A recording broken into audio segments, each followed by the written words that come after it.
Breaking news చూస్తున్నాం. Ongole MLA Balineni సంచలన వ్యాఖ్యలు చేశారు. తాను చెప్పిన వారికి టికెట్లు ఇవ్వలేదని, సంతనూతలపాడు కొండపి టికెట్లు తనకు చెప్పకుండానే ఇచ్చారంటూ ఆరోపించారు.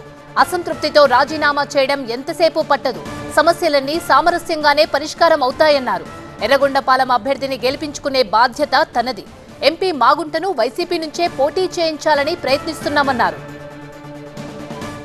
ఇప్పుడు నేను చెప్పిన వాళ్ళకి టికెట్ ఇవ్వలేదు, ఇప్పుడు నూతలపాడు ఉంది, కొండేపు ఉంది, ఇవన్నీ కూడా నేను రాజీనామా చేసి ఎంతసేపు పట్టింది నాకు? అట్లాంటి ఏం జరగవు, ఏదైనా కానీ సామరస్యంగా వెళ్ళిపోతాయి. అన్ని నియోజకవర్గాలు వైఎస్ఆర్ పార్టీ గెలుచుకుంటుందని వైపాలెంలో ఎవరు సపోర్ట్ చేసినా సపోర్ట్ చేయకపోయినా గెలిపించుకున్న బాధ్యత నాది. నేను గెలిపించుకొని వస్తాను. దాని గురించి మంత్రి కూడా సపోర్ట్ చేస్తాడు, చేయకుండా ఎందుకుంటాడు? పార్టీలో ఉండి చేయరని కూడా నేను మీకు చెప్పాడా చేయడని? ఇప్పుడు కూడా ప్రయత్నం చేస్తూ ఉన్నాం. ఎంపీ గారికి రావాలని కూడా భగవంతుని కోరుకుంటున్నాం, సీఎం గారిని కోరుకుంటున్నాను. మరి మా ప్రయత్నం ఎంతవరకు వస్తుందో వేసి చూడాలి. ఎందుకంటే ఆయన కూడా మొదటి నుంచి 30 సంవత్సరాల నుంచి ఉన్నాడు ఇక్కడ, కాబట్టి ఆయన కోసం కూడా ప్రయత్నం చేయాల్సిన అవసరం ఉంది.